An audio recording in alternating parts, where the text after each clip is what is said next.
Assalamualaikum warahmatullahi wabarakatuh. Perkenalkan, nama saya Tri Asmarani Fortuna dengan NPM A1E024039. Di sini saya akan menjelaskan materi yang berjudul gelombang berdiri pada tali.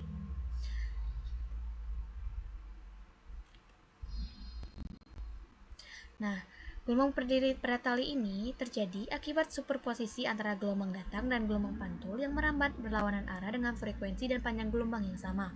Gelombang ini membentuk pola tetap yang terdiri dari simpul, yaitu titik yang tidak bergetar, dan perut, yaitu titik dengan amplitude yang maksimum.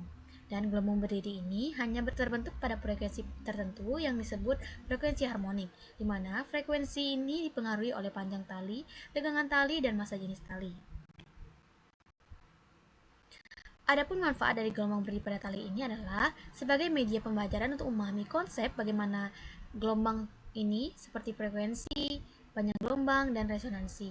Dalam prinsip ini juga dimanfaatkan pada alat musik dawai untuk menghasilkan nada tertentu, serta dalam praktikum fisika dan bidang teknik untuk menganalisis getaran dan mencegah resonansi yang dapat merusak struktur. Adapun tujuan dari praktikum yang gelombang berdiri pada tali ini, yang pertama, untuk memahami fenomena terjadinya gelombang berdiri pada tali akibat superposisi dua gelombang yang merambat berlawanan arah. Yang kedua, untuk menentukan frekuensi harmonik pada gelombang berdiri yang terbentuk pada tali melalui pengamatan pola simpul dan perut gelombang. Yang ketiga, untuk mengetahui hubungan antara frekuensi panjang gelombang, gaya tegang tali, dan cepat rambat gelombang berdiri pada tali. Nah, adapun alat bahan yang digunakan dalam praktikum ini, yang pertama ada audio generator, yang kedua ada vibrator generator, yang ketiga ada katrol, yang keempat ada statif, yang kelima ada tali, dan yang keenam ada beban, yang ketujuh ada neraca Ohlhoff, dan yang ke-8 ada penggaris, yang selanjutnya itu kabel penghubung, dan yang terakhir itu ada dinamometer. Nah, untuk langkah percobaan yang ingin kita lakukan, yang pertama, pada saat menentukan frekuensi harmonik, kita harus menghubungkan audio generator ini ke sumber listrik.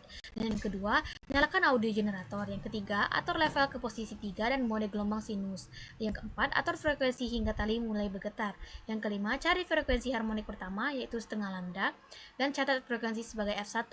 Dan 7, tingkatkan frekuensi untuk mendapatkan harmonik kedua, yang 1 lambda, terus harmonik ketiga 3/2 lambda, yang ketiga harmonik keempat 2 lambda, dan catat semua hasil itu pada tabel yang sudah dibuat di laporan sementara.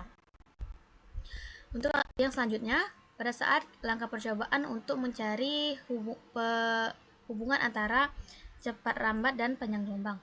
Terus yang pertama, rangkai alat seperti pada gambar yang telah disediakan, atur frekuensi hingga terbentuk gelombang yang jelas. Terus yang ketiga, tanpa mengubah frekuensi, tambahkan juga beban, dan catat massa beban dan jumlah gelombang. Untuk mencegah terjadi kesalahan, ulangi penambahan beban beberapa kali dan lengkapi data pada tabel 2 di laporan sementara. Nah, untuk kesimpulannya dari percobaan yang telah kita lakukan, itu dapat kita simpulkan bahwa gelombang berdiri pada tali ini terbentuk akibat superposisi dua gelombang yang merambat berlawanan arah dengan frekuensi yang sama. Gelombang berdiri pada tali ini menghasilkan pola simpul dan perut yang dipengaruhi oleh panjang tali, massa jenis tali, dan gaya tegang tali. Semakin besar gaya tegang tali, maka semakin besar pula cepat rambat gelombang pada tali. Dengan demikian, terdapat hubungan yang erat antara frekuensi, panjang gelombang, gaya tegang tali, dan cepat rambat gelombang berdiri pada tali. Oke, itu saja penjelasan singkat dari saya tentang gelombang berdiri pada tali. Saya ucapkan terima kasih. Wassalamualaikum warahmatullahi wabarakatuh.